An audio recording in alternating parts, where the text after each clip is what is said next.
بسم الله الرحمن الرحیم. در این ویدیو ما می‌خوانیم چه قسم یک دیتا استراکچر را و یا هم استراکچر را به طور آرگومنت پاس کنیم به یک فانکشن و بعد از یک عملیه از آن جواب بگیریم. پس passing structure to function, accessing structure members and benefit of passing structure را در این ویدیو ما می‌خوانیم. Passing structure to functions. One of the key features of structures in C is their ability to be passed as argument in function to function. یکی از نقطه کلیدیش همین می باشد که ما می توانیم یک structure را به طور argument به function پاس کنیم.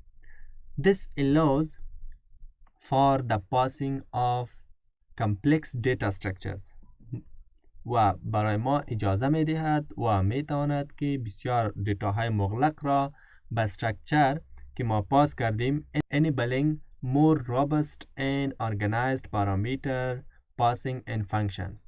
پس باز هم ما می توانیم همان دیتاهای کمپلکس را که در استراکچر ما استور کرده می باشیم همان استراکچر را وقتی پاس کردیم پس یک طریقه منظم می باشد که ما به همان دیتاهای مغلق را به فانکشن میدیم. پس غیر از آن اگر ما این دیتا را دانه به دانه به فانکشن بفرستیم پس همچنان وقت ما را میگیرد و ما مجبور می باشیم که بسیار فانکشن های جداگانه زیاد جور کنیم و آن را مثلا هر بار کال کرده بریم و وقت ما را میگیره و کد ما همچنان لینت میشه و possibility of error in code is too high.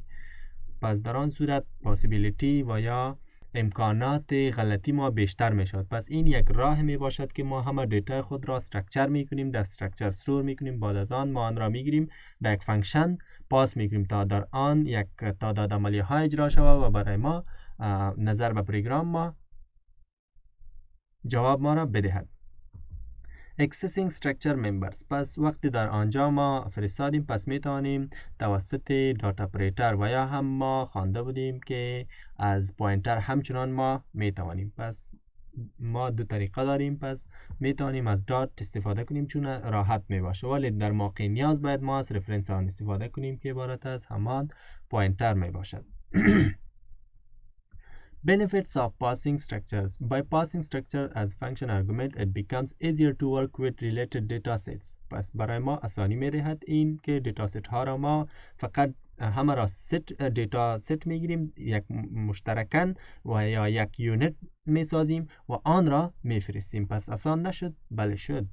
And maintain a clean and modularized code structure. پس یک کد بسیار پاک یک مدیول به این معنی که بخش به بخش را که هر یک بخش را ما گرفتیم پاس کردیم که این بخش پاس شد اینجا دیگه بخش بود اینجا پاس شد. پس به این طریقه ما میتونیم بخش به بخش آن کد خود را بسیار منظم پاس کنیم. This practice enhances code readability and promotes reusability and maintainability.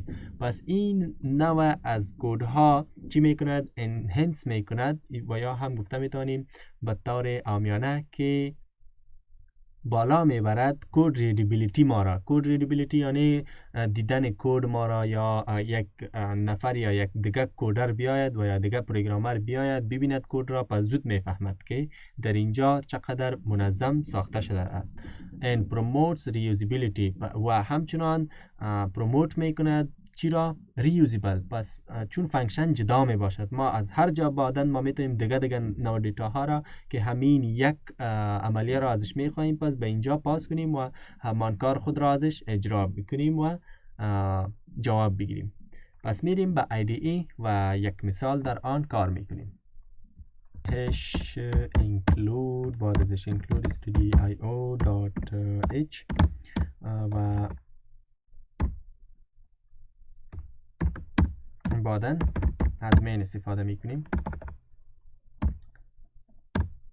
خب ولی قبل از مین ما یک استراکچر داشته می باشیم که توسط اسم رکتنگل ما در اینجا چی میکنیم که مثلا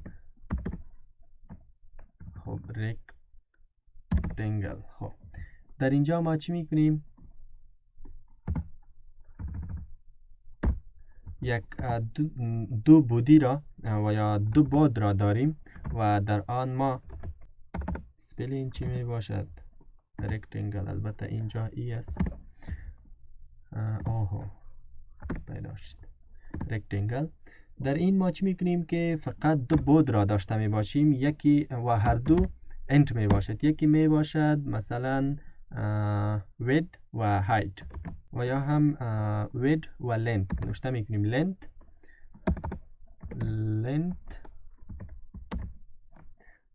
و همچنان انت وید.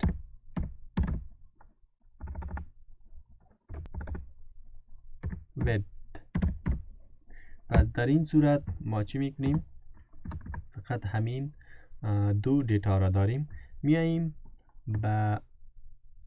در مین همین استرکت را نوشته میکنیم و بعد استرکت اسم خود همین استرکچر را و نوشته میکنیم رکت تا توسط رکت ما آن را اینجا بشناسیم، یا هم مای رکت.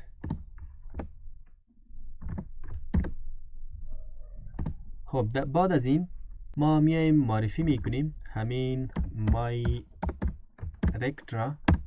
مای رکت دات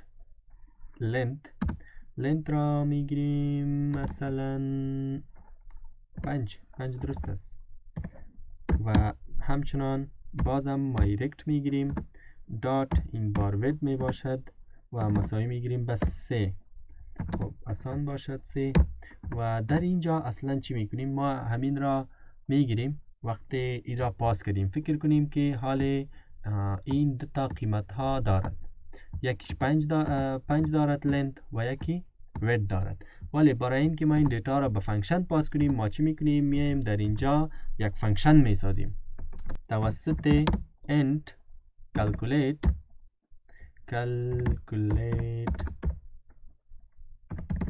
area و در اینجا برای ما چی ریترن کند؟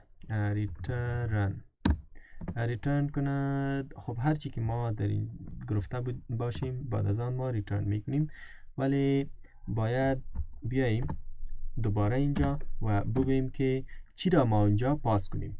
نوشته میکنیم int area مساوی به همین calculate area و بعد از آن در اینجا ما پاس میکنیم. خب چی را پاس کنیم؟ مای رکت. وقتی ما مای رکت را پاس کردیم پس میاییم در اینجا چی نوشته میکنیم؟ همین استرکچر رکتنگل که مای رکت اسمش می باشد در شناخته، البته به اسم مای رکت شناخته می شود، ما آن را گرفتیم اینجا گرفتیم و در اینجا مای رکت را البته اسمش را جدا میکنیم تا غلط نکنیم. در اینجا ما چی میکنیم؟ ریترن میکنیم. در رکتنگل چی بود؟ یک لنت بود یک وید بود، پس رکت دات لنت. این بار چی میکنیم؟ رکت، البته رکت دات لنت را ضرب میگیریم. ما چون مساحت را پیدا میکنیم پس طول ضرب عرض و باز هم رکت دات وید و اختتامیه. پس وقتی این را گرفتیم پس چی میکند؟ هرچی که قیمت آن بود آن را میگیرد به رکت پاس میکند و رکت میگیرد پس میارد در اینجا و معرفی میکند به این. و حال ما چی میکنیم؟ فقط میگیریم خوب به آرامی آن را پرنت میکنیم. نوشته میکنیم the area of rectangle is چی؟ % d و بعد از کامه از خود اسم آن استفاده میکنیم. باز هم غلط شد. خب چون ما استاد انگلیسی نیستم همین خاطر هر بار از پیشم سپلینگ ها غلط میگردد. کد ما تقریبا تکمیل شد. بعد از کنترل اس ما کد خود را رن میکنیم و باید باز رن کنم.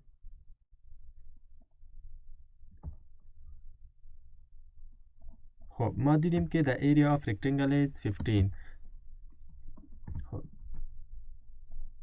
خب در اینجا 15 از کجا شد؟ ما میایم یک بار مکمل کد خود را باز تشریح میکنیم. ما داشتیم و کمپایل شد یک استراکچر به اسم رکتنگل که در بین دو الیمنت دارد، لنت و وید، و یک داریم فانکشن به اسم کالکولیت که در خود چی را گرفته است؟ الیمنت و یا هم دیتایی که در استراکچر رکتنگل موجود می باشد آن را می گیرد و برایش پس چی ریترن می کند؟ لنت ضرب وید آن را ریترن می کند.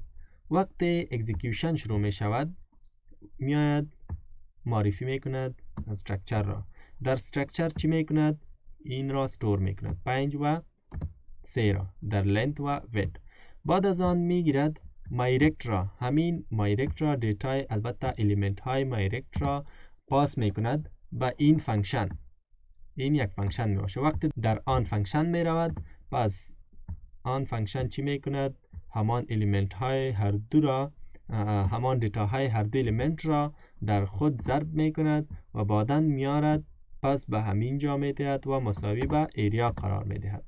بعداً ما بسیار راحتی آن را میگیریم، پرینت میکنیم که برای ما جواب بدهد. پس این بود درس امروزی که ما خواندیم چه قسم یک استراکچر را از ان آرگومنت به یک فانکشن پاس میکنیم.